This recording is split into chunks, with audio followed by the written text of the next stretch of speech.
what's up you guys, how's it going? It's Papa, and today I am bringing you not a budget deck, not a rogue deck, I'm bringing you the deck to play for the format. And if you haven't guessed it already, it is Spright. This is probably the best deck of the format. You're probably going to be seeing this basically the entire season. It's really powerful, it's really consistent, and I am playing 50 cards, so that's like a little bit more on my choice instead of other people's choices. We haven't really figured out too well how this deck is going to work. We haven't had any regionals, we haven't had any big events with this deck legal yet. It is also basically legal today when the deck is going live. And this is just my take on it. It's just a rough draft. This is just what I've been understanding just from a few test hands. But again, it is 50 cards, so it's definitely not the most consistent build, I'd say. But it has a lot of one-card starters in here that basically get your engine rolling. And without further ado, I say we just go ahead and jump right into the deck profile. So again, I do apologize because this is just not going to be a budget deck. If you are looking for budget alternatives, I would just say you play something else. But this is all just preference. It's probably going to be the deck I play going forward in this regional season. But starting off the deck, we do play 3 copies of Spright Blue. For those that don't know, Spright Blue is your searcher. When it is special summoned, you get to search a Spright monster from the deck and add it to your hand. And then all the Spright monsters also have the effect to where if you control a level or rank 2 monster, you can special summon it from the hand. And each one of them has different effects, but that's it for blue.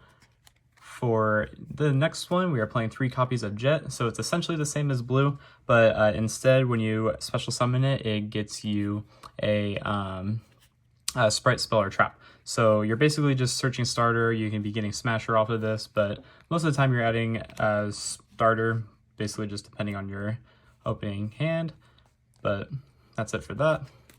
Next we play 2 copies of red. You could play 3 if you want. I've just found 3 to be not as good.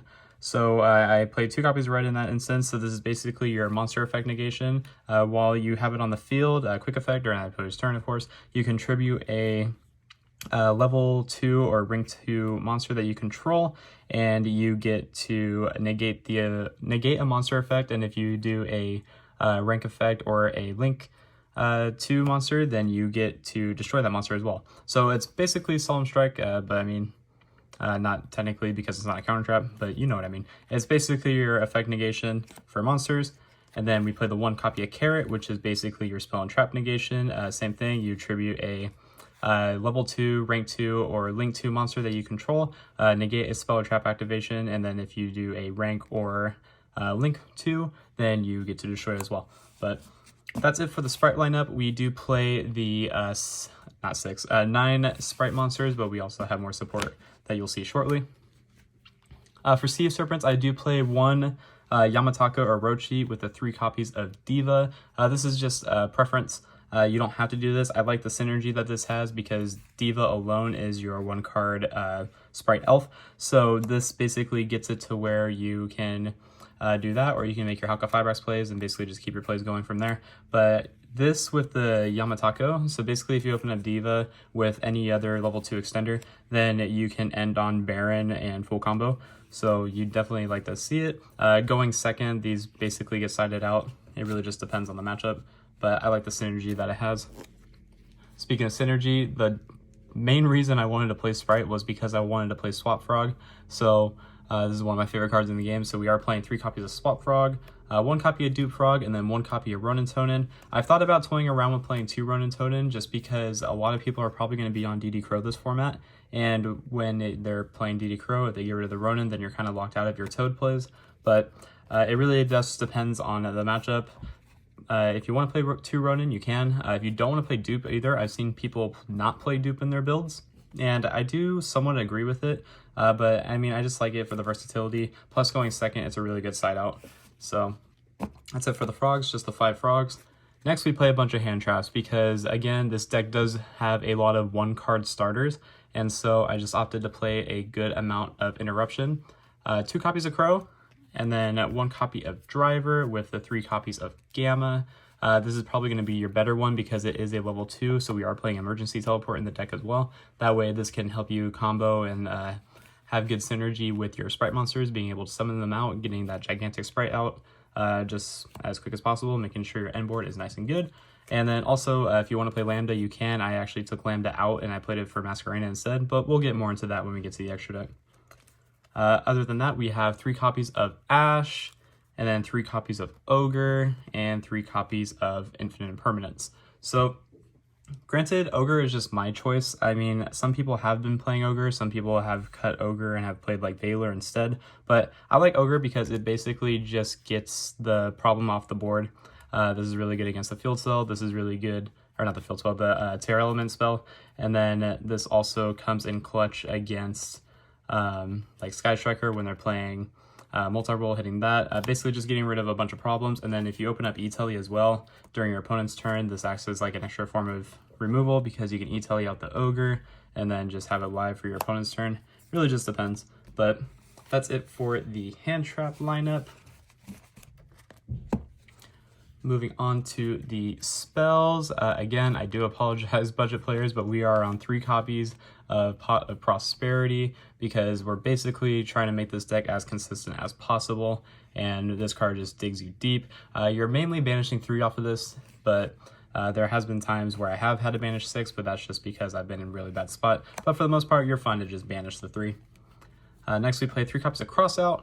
I've always had bad luck with this card, but so far it's been fine. I mean, if you don't want to play it, I understand. I really don't like this card. You could cut the deck down to 47 if you want, or you can cut even more cards depending on your preference. But I'm at 50 and I just needed to have some cards fill in some missing voids, so I opted for these.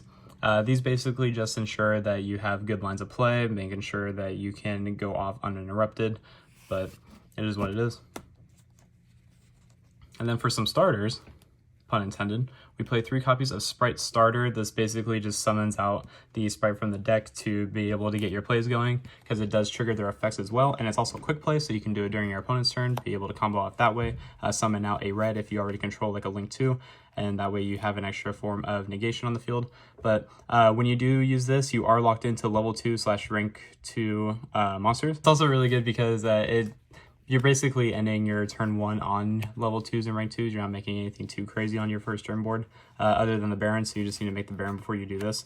Because it does say for the rest of this turn after it resolves, you cannot special summon monsters except for level 2 or rank 2s. Be careful with this into time because it does make you take life due to whichever monster you summon. So you're mainly summoning blue off of this, or you're summoning Jet, basically just the missing piece. And yeah, that's really it. So just don't lose in time to this. 3 copies of Emergency Teleport. This is also a good starter because if you open up this and a Spright monster, you basically summon out the Gamma, and then you have your level 2, rank 2 plays from there, and it's just another way to get your engine going. So have to max out on that. This is a personal choice. I'm playing 2 copies of Talents in the main deck. I was thinking about it, and like this deck has a really good way of playing around hand traps. I mean, with the copies of Crossout, and then you have Call by the Grave I'm also playing as well, but you're playing the Gammas as well too. When we get to the extra deck, I do play Omega, so that rips a card out of the opponent's hand. So basically, you're ripping a card out of your opponent's hand with Omega, and then you're taking one out of the hand with Talents, and then your opponent's also wasting a card in the hand for a hand trap. So that means they're going to be left with 2 to 3 cards left in play when it comes to their turn with your 2 to 3 negations that you're still most likely going to have. So I opted to play Talents just for that reason. Haven't tested it too much yet. So far, I think the idea is there, but when I get more testing in, then I will keep you guys updated on if I keep this or not. But it's just a fun little tech for right now.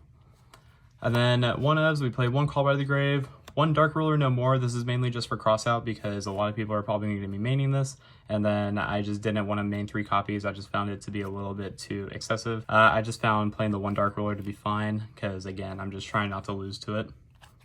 And then 1 copy of Spright Smashers. You could play 2 if you want. I've seen a lot of people play 2, but I think the 1 is fine because I'm not playing Desires, so you can basically just search it whenever off of Jet.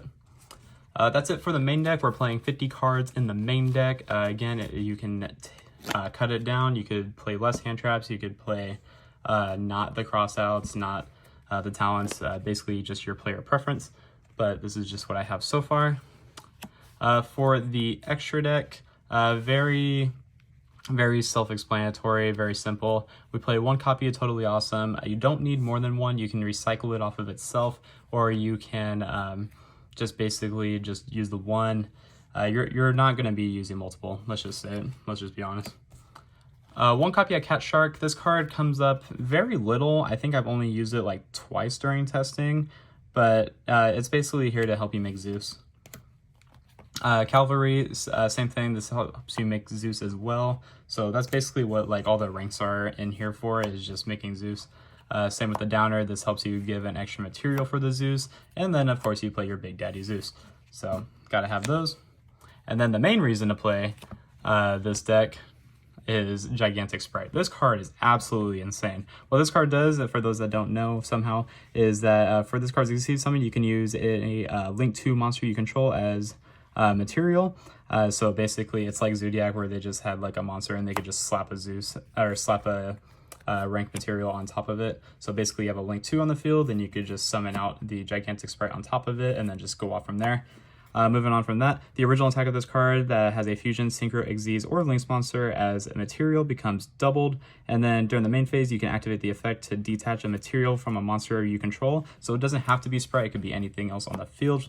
And if you do, you can special summon one level 2 monster from your deck. And then for the rest of the turn, neither player can summon monsters except for Link, Rank, or level 2 monsters. So basically, once you resolve this, your opponent cannot Nibiru you, so you're safe from Nibiru after this card resolves, and you're basically in a good spot. So this card is really insane. You only need 2 of it though, because you're just not getting into a grind where you need the 3rd. And if you are, then you're probably going to be losing anyway. So 2 of those. For the links, I do play 2 copies of Elf. I don't think you need any more either. This is basically the same reasoning. What this card does, for those that don't know, it's 2 monsters, including a level, rank, or link 2 monster. So this could be not even just Spright cards, so you could just use 2 divas to make this as well. And then what it says is that it can't be used as link material the turn it's link summoned, which is fine because you're usually slapping the Gigantic Spright on top of it anyway. And then my opponent cannot target monsters this card points to with card effects. And then during the main phase, quick effect, you can target one level 2 monster in your graveyard, or if your opponent controls a monster, you can target a rank or link 2 monster instead and special summon it. So this is basically helping with recursion, and it summons it back out. It doesn't negate the effects. So if you have Swap Frog in graveyard, you can just keep abusing the Swap Frog that is engraved to make your Toad. And yeah, this card's just insane. But again, same reasoning. You don't want to play 3 because 3 is just not needed. And then we do play 1 copy of IP Masquerena. I think this card is really good. Being able to just have this as extra forms of material, being able to be used for the Gigantic Spright if you need to, but also you can use this to make your Nightmare Phoenix. I was playing Unicorn, but I took Unicorn out for a different tech. I do play Halka Firebrax though. Halka Firebrax basically gets you the Diva, and then Diva with Halka Firebrax basically gets you to your Spright starter as well. Or not Spright starter, your Spright Elf, sorry. But just another tech. And then the monster I am playing is Avermax. Granted, this could be Nightmare Unicorn if you want, but I decided to play Avermax just to give it like a little test run. Basically, Toad Avermax with Duke Frog out is just insane. So it's just something that you can do, and it's something I'm trying out. Don't know if I'm going to stick with it. This might just go back to Unicorn, but right now I am just testing. So that's it for the links. And then lastly, to round off the extra deck, we do play the 1 copy of Omega. Again, same reasoning. So you play the Gamma to basically make this, and then you spin a card out of your opponent's hand, and then they already wasted a card for a hand trap, and if you draw the talents with it, then you get to rip another card out of the hand. So they're starting off with 3 cards as opposed to your probably 3+ board negation. So just a cool tech, just a cool fun idea.